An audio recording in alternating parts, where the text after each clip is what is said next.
On va dire les termes avant de se retrouver en milieu de semaine pour la Ligue des Champions. Ce Real Madrid version 2025-2026 ne remportera aucun titre cette saison. Tout comme il ne gagnera rien l'année prochaine, dans 2 ans, dans 3 ans, dans 4 ans et ainsi de suite, tant que les choses ne changeront pas.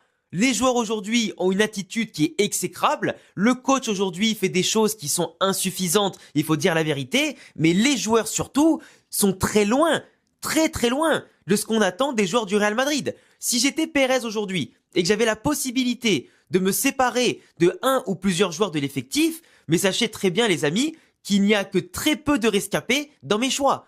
Parce qu'aujourd'hui, encore une fois je le répète, tu peux mettre Mourinho, Guardiola, Benitez, Ancelotti, Del Bosque, qui tu veux sur le banc, ça ne changera rien. Tout comme avoir Kylian Mbappé, Vinicius, Bellingham, Arda, Euchen, qui tu veux, ça ne changera rien. Aujourd'hui, ce qui compte, ce n'est pas la composition, le schéma tactique, etc. Ce qui compte, c'est l'intensité et les couilles que les joueurs n'ont pas sur le terrain et qui en plus empêchent toute animation possible de n'importe quelle tactique ou mise en place d'un plan. Du moment, et là je suis désolé, on va dire les termes les gars, du moment que tu te fais bousiller footballistiquement par le club de Elche, que je respecte énormément. C'est des promus qui jouent super bien au football. Bravo à l'entraîneur Sarabia qui les fait vraiment extrêmement bien jouer et franchement, je les félicite parce qu'il a pas perdu contre la Sociedad, contre Bilbao, contre l'Atlético et le Real. Et en plus, il aurait pu battre le Barça avec certains détails en plus. Mais aujourd'hui, on a clairement un Real Madrid insuffisant. Et c'est autant la faute du coach qui, je pense, essaye de trop surcharger les joueurs d'information, mais c'est surtout les joueurs qui techniquement sont aux fraises, les gars. On n'a plus rien à voir avec le Real Madrid de 2017. Cette génération qu'on a, qui se prennent pour des stars, des ballons d'or en puissance, des gigastars qui ne le sont pas. À part pour vendre des choses sur Instagram, faire des stories de « Ah désolé la team, on a perdu le match, on a perdu des points, on est tous ensemble, on est une famille, on va se relever ». On a des starlettes qui pensent plus à leur gueule, à leur intérêt, à envoyer papa-maman dans le bureau de Alonso ou de Florentino Pérez parce que leur fils il joue pas, parce que leur fils ça fait 30 matchs qu'il a pas marqué comme Rodrigo, parce que leur fils ça fait 10 matchs qu'il a pas fait une passe D ou un but comme Vinicius, parce que leur fils soi-disant il est pas assez haut sur le terrain comme Bellingham, parce que leur fils certes il marque des buts en début de saison mais quand faut marquer des face à face, ou alors de jouer dans la profondeur, faire des différences ou jouer en pointe comme il faut, il sait pas le faire comme Mbappé. Ah, je peux continuer longtemps comme ça les gars. Parce que tous les joueurs sont, en tout cas aujourd'hui, critiquables. Les pro Vinicius, les pro Mbappé, les pro Bellingham, les pro Arda Güler, les pro mes couilles là. Ceux qui font la guerre dans les commentaires et sur Twitter. Il y a aucun de vos joueurs qui est bon en ce moment. Aucun. Et encore que, le seul que je pourrais sauver à la limite, c'est Thibaut Courtois.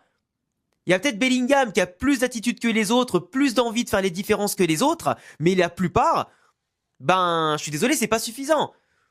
Moi, Arda Güler, il avait tout pour devenir mon chouchou sur le terrain.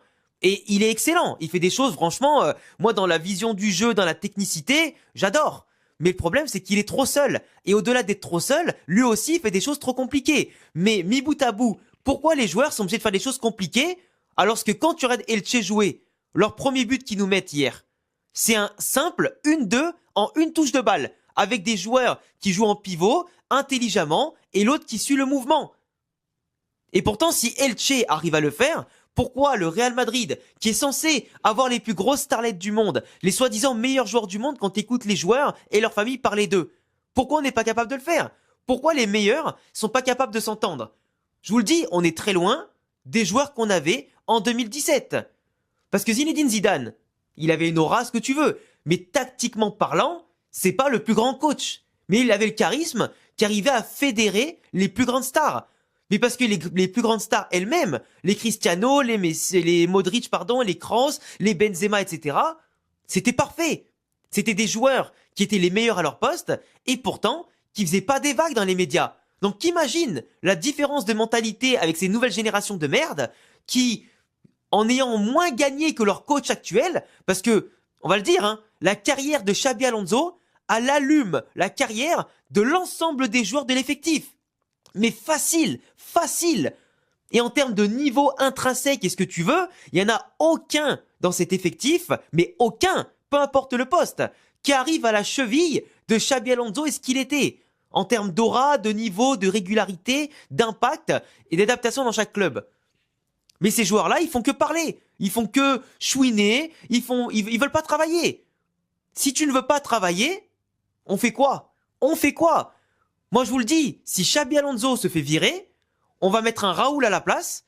Alors, sous Florentino Pérez, ça m'étonnerait que ça arrive, parce que Florentino Pérez, il aime pas trop Raúl, parce qu'il sait que Raúl a beaucoup plus de pouvoir et d'impact que lui au Real Madrid. Ceux qui disent le contraire, vous connaissez pas l'histoire du Real Madrid, même si Pérez est évidemment une légende. Sachez que dans la hiérarchie de l'histoire du Real, t'as Santiago Bernabéu, Florentino Pérez, et Raúl, c'est le dieu là-haut. Raúl, c'est un dieu chez les supporters, dans l'institution, même si c'est pas lui qui a ramené le plus de buts de Ligue des Champions, Raúl, dans l'icône de joueurs formés au club, qui a été tout là-haut, je peux vous dire que c'est une autre aura. Hein. Le mec, s'il devient coach du Real Madrid, ça va être ambiance militaire, les gars. Et là, il n'y a aucun joueur qui va pouvoir cligner des yeux sans être tranquille. Au Castilla, c'était différent, parce qu'au Castilla, il n'y a pas trop d'ambition au Castilla. Et il avait une petite génération de jeunes, qui n'était pas la meilleure en plus. Mais Raúl, il te mettrait de l'ordre. Parce que Alonso, pour moi, il a la légitimité. Même s'il fait des erreurs dans le plan de jeu, parfois dans le 11 de départ, parce que c'est vrai qu'on est en novembre, et on n'a toujours pas de 11 type. On n'a toujours pas de 11 type. C'est la vérité. Mais après, est-ce que c'est la faute du coach? Si ton 11 type, quand tu alignes les joueurs, les mecs sont pas bons. Je te répète, Camavinga, il est ultra irrégulier. Tchouaméni, c'est pas le meilleur 6 du monde. Arda Güler, il est encore jeune et il fait des erreurs, il est pas spectaculaire, si je peux dire ça comme ça, à tous les matchs. Vinicius, voilà, ses statistiques parlent pour lui et des fois contre lui, mais surtout contre lui en ce moment. Rodrigo, le mec il marque pas. Bellingham, des fois il court partout et nulle part à la fois. Valverde, tu sais pas son meilleur poste, c'est milieu de terrain ou arrière droit. Alexander Arnold, tu comprends pas vraiment pourquoi on l'a recruté, parce que défensivement c'est une passoire et en attaque, le mec il fait pas trop de différence. Eushen, c'est le chill guy mais qui se chie dessus la plupart du temps. Carreras, il perd des ballons, tu sais pas pourquoi il les perd, alors que par moment il est capable de faire tout le temps des masterclass, puis d'un coup s'éteindre contre des joueurs mid alors qu'il a pocket Lamine Yamal et Mohamed Salah. Asensio, il est trop fort, mais il peut te faire un carton rouge ou un penalty n'importe quand. Comment il s'appelle aussi, Ceballos, le mec, je sais pas ce qu'ils font encore au Real Madrid. Fran Garcia et Ferland Mendy, c'est pas des joueurs niveau Real Madrid aujourd'hui. J'ai oublié qui. Bref, t'as compris l'idée. Mais en gros, tous les joueurs, quasiment, sont discutables. Et imagine qu'avec Mbappé, si on refait une saison blanche cette année, Mbappé, il aura fait 2 saisons blanches d'affilée avec le Real en 2 ans. Un club pourtant qui est taillé pour tout gagner. Au bout d'un moment, tu en tireras tes conclusions. Si jamais on fait une saison blanche cette saison, ça viendra en partie à cause de lui, parce que lui, certes, il marque des buts depuis le début, mais il faut marquer en étant régulier. Cristiano, il se contentait pas de marquer dans 4 matchs. Lui, il marquait dans tous les matchs. Donc si tu veux marquer l'histoire et être à la table des plus grands, il faut se montrer digne d'être à la table des plus grands. Karim Benzema, il a fait la différence.